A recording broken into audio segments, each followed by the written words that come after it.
All right, here we go. Too Short. Welcome back.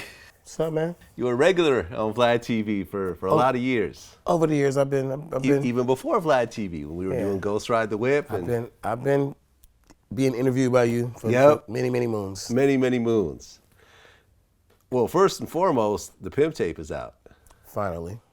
It took how many years? It took me 2 years to record it, but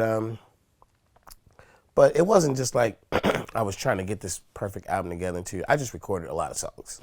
Right. And in the end, finally, we were like, okay, we got a release date. Let's put it together. And we just grabbed from everywhere and put the best songs that fit the theme. But I've got a lot of projects to follow this one too, already slated. What album number is this? We're calling it 20, man. I kind of lost count, but it's, I think if we sat down one day and we realized I had 19 albums, and then like we got to do one more. 20 albums deep. Mm-hmm. And your first album dropped what year? 1985. 1985. Mm-hmm. Over it was called 30. It was called Don't Stop Rapping. Don't Stop Rapping. You're talking about over 30 years. Yeah, man. Dropping albums, one after another. And the Pimp Tape is hot. No, I've been listening to it all day. It's a good album. Oh yeah, and you pulled out some shit on this. I mean, I'm looking at just the guest appearances. Mm-hmm.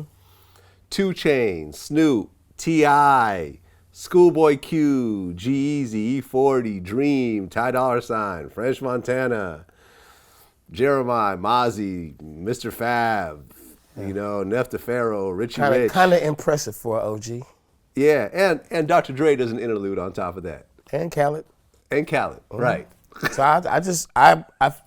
I was being motivated by Mr. Fab. You know Fab. Yeah, of course. And he's like in my ear, like, man, you too short, man. Well, you got like you got to do it big, man. So he was my I call him the A&R for this album because he sat with me through the whole album. A lot of the hooks, a lot of the even like some of the subjects and stuff. We were like in the studio knocking that shit out, but. He was just very adamant about. I was on some shit where I didn't really feel like calling everybody on there and saying, "Hey man, let's do a song."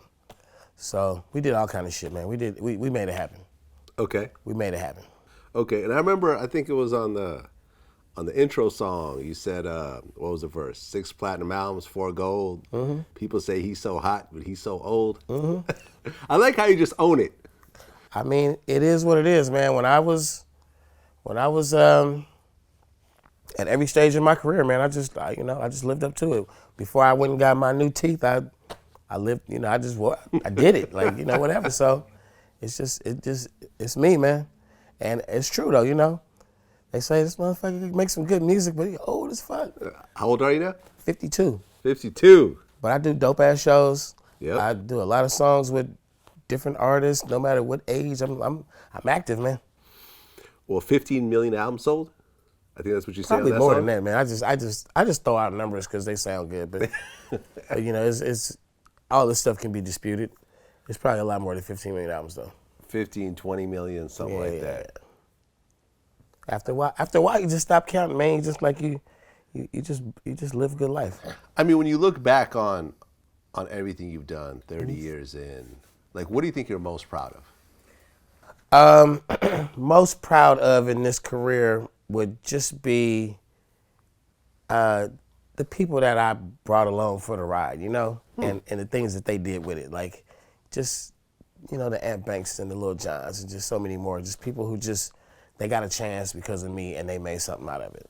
And even the people who just, got to taste it a little bit, seen some money or got on a platinum album or something like that, and you got a platinum plaque hanging up in their house, and they're proud of that moment. So I wasn't selfish with it. Yeah. Mm-hmm. Yeah, you put a lot of people on. I just put a lot of money in a lot of people's pockets. Yeah, that's important. Mm-hmm. I mean, that's why you're still here. This many years later, people are still checking for you, still doing shows. You look good. You look healthy.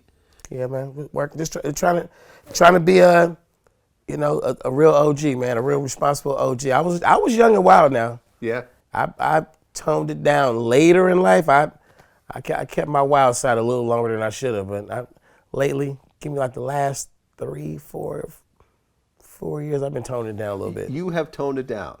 it's only because of like social media and you know what that's bringing to the table, and so many other things that the culture changing in entertainment, Hollywood. You know, the whole Bill Cosby trickle down, and me and so many other people have faced, you know, accusations and about bullshit, some real, others, but at the same time, it's changed the culture and the way a lot of us used to be, you know, the wild, super wild. That shit gets you in a lot of trouble now, man.